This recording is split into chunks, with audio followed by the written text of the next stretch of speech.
I see you, my friend, as we move toward the end. I'm aware of my own ego. Is that so? Okay.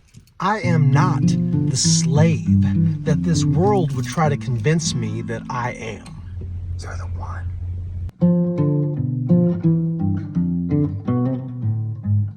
We are choosing connection. Choosing to be present with integrity, fully intact, happens from one moment to the next.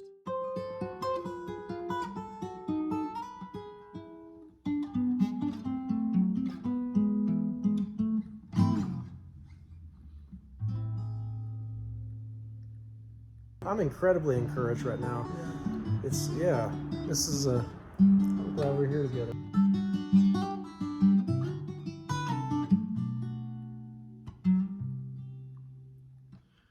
Say, can you see the sun that's rising in the sky? You might just see what has been right in front of your eyes. Say, can you hear the thunder rolling in the clouds? It might just bring that word long awaited from the south. Forget about word of mouth, my child. You got to walk in the sky. Walk in the sky 100,000 miles. Can you see through to find my way again? Good things can stand to wait a while, but now pretend we had nothing worthwhile to wait on for. Yeah.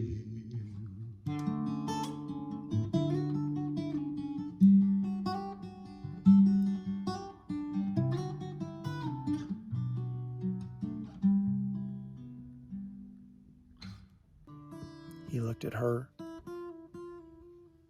He looked in the chasm. Can we not do this today? He said to her, suddenly himself transformed into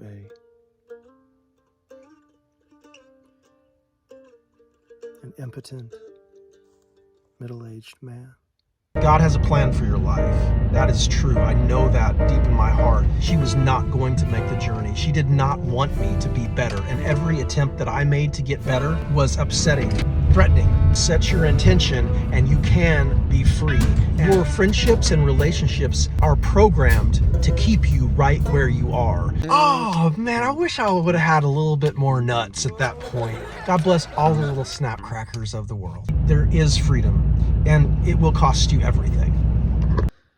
This one is for everybody who just had to leave, who had to get out, who tried everything within their power to make a relationship work, but everything that you did.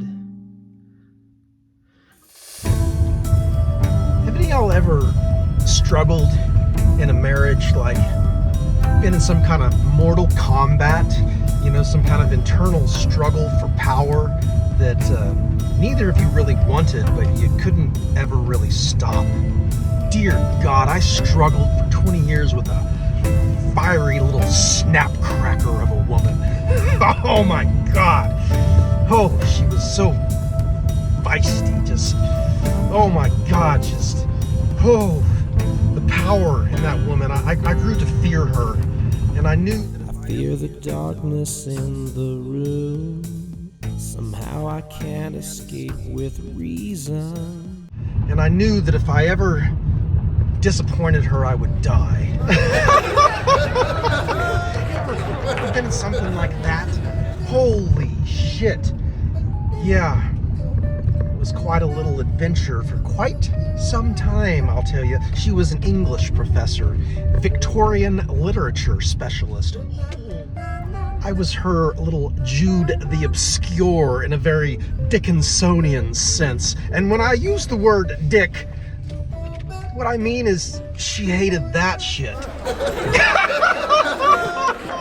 I am not the slave that this world would try to convince me that I am. that is just not the case. I look at so many of us, and I look at my past life, and I had just resigned to some kind of sick mediocrity and sick slavery, to the point to where the people that said they loved me the most, I'm talking about the little snapcracker, she told me, you know, if you can't perform like I want you to perform, I need you to get on down the road. Oh man, I wish I would have had a little bit more nuts at that point to look at that little snapcracker and to say, I see what you're doing. Yeah, God bless you. God bless you. God bless all the little snapcrackers of the world. Yeah, because that is the thing. I mean, if I'm gonna talk like this, I do have to stay rooted in my practice, which is forgiving those who hurt me and loving my enemies, right? Yeah, I might have got a little crucified there, and that's okay, because that's what we're here in this world to learn to deal with. We're learn to work with all the hurt. Human experience varies. Why not just eat these strawberries? Tigers above us and tigers below. What can we ever really know? I see you, my friend, as we move toward the end. I'm aware of my own ego. Is that so? Okay. What can we know and how do we know it? What can we know and how do we come to know?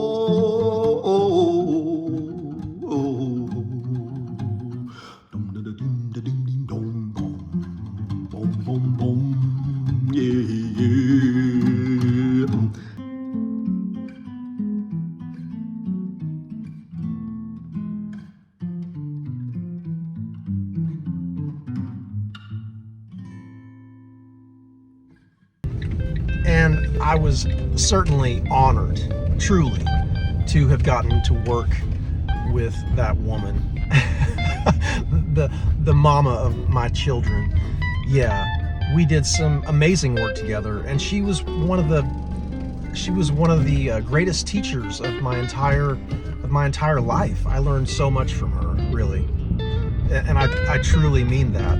While at the same time, kind of truth telling, hopefully in some kind of humorous way. So hopefully, if I speak about my story, it is for the sake of testimony, telling others, hey, it is possible to come from some kind of deficit like this and to recover. So there's testimony, and then there's cautionary tales. And the cautionary tale today is, hey, don't give up your calling to try to please another human being in any fashion.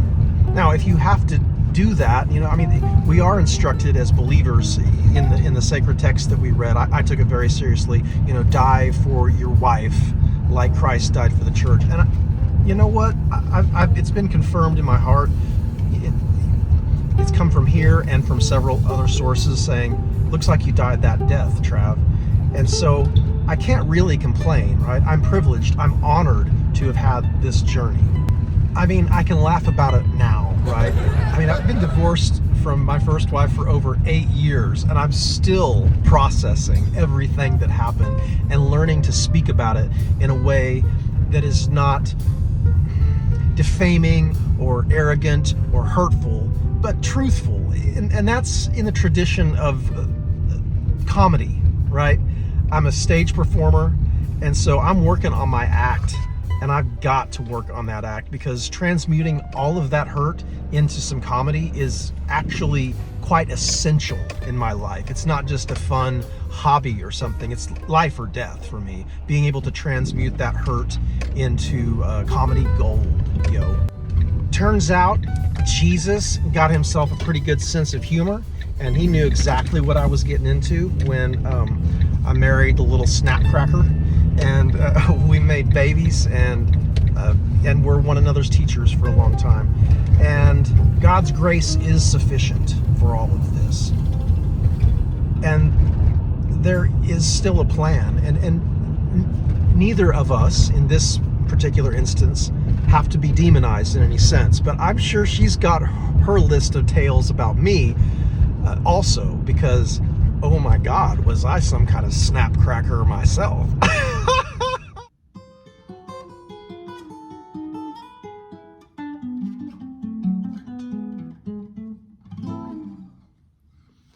Some people stay with their science, hoping to find self-reliance.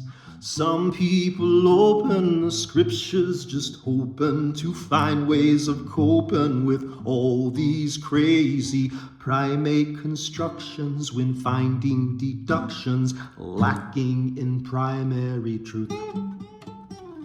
What can we know and how can we know it?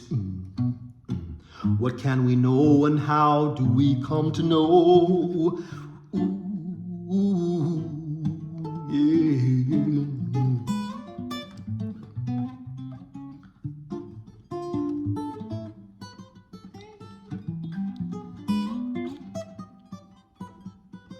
All right, Travel, what about the second wife then? How come that one didn't go better? Well, turns out that was just like a fast forward of my first 20 years.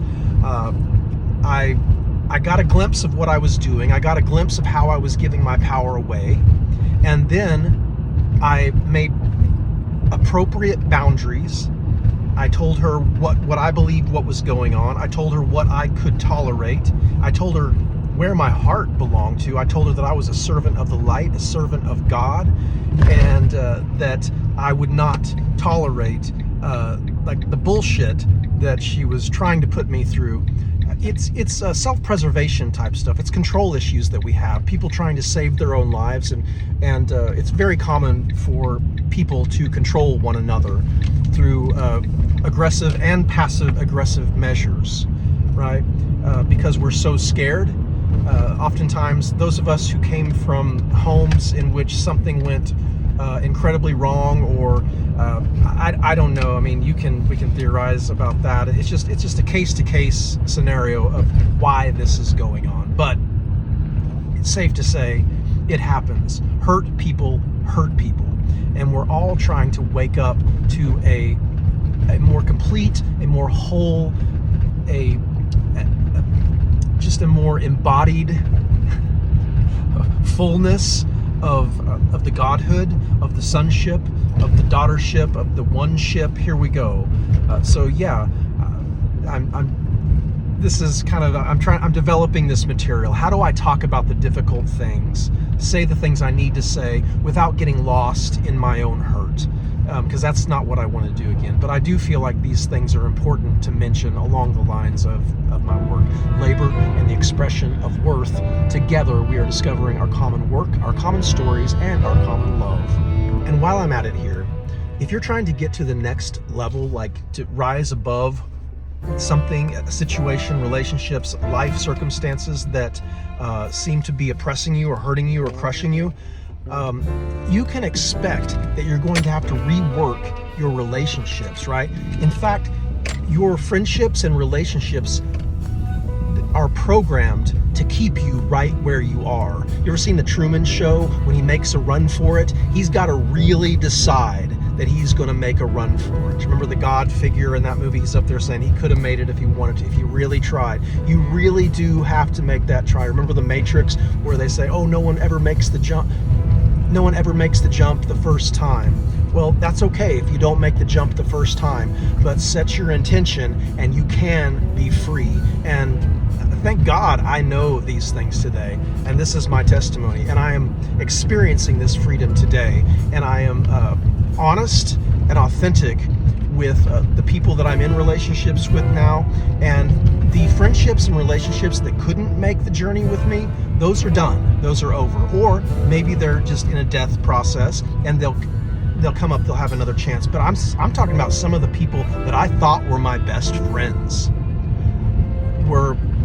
well, it's not their fault. It's who I presented. I was born into this world some kind of victim, right? And I had some kind of victim mentality, some kind of victim characterhood.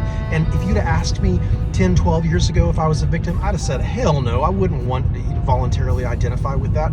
But my God, over these last 8 years, I finally really understood that my first wife, she was not going to make the journey. She did not want me to be better. And every attempt that I made to get better was upsetting and threatening to her. So if you're one of these folks like me who's trying to get free, who can no longer live with these contracts that we've made with the world, there is freedom, and it will cost you everything. It is very difficult because there are these people in your life who say they love you, and they're the only love that you've known. They don't know what they're doing. Forgive them, Lord, because they don't know what they're doing, and neither do you, and that's why you're in this situation. It's very difficult when the people who you believe to be your best friends are part of the problem, and leaving those relationships behind and possibly waiting for a new iteration of that relationship, willingly sacrificing, letting go of everything that you know. Well, yeah, it's very, very, it can be incredibly scary because you're stepping out into the unknown. God has a plan for your life. That is true. I know that deep in my heart. And part of the initiation rites, or the ceremony, part of the initiation rites is the trip out into the wilderness, right? We have to go out there into the place where we would not be alive if it were not for God. And when we come back from that wilderness, that 40-day wilderness fast, that self-induced exile in the model of Jesus, right? Then, well, everybody knows that you're different, and they have to. And you'll be taught how to relate to people and how to show up in a different way. That's really good news for those of us who, for those of us to whom any of this shit matters. I just said whom, and I don't think that was probably the correct use, in a literary sense, because I don't know those rules, even though I was married to a snapcracker for 20 years. I just did a Google search for snapcracker, and I didn't see any. I don't think it's a real word. It just popped in my head, apparently just for the sake of this beautiful documentary. May the Lord bless you and keep you, cause his face to shine upon you, be gracious to you, and give you peace.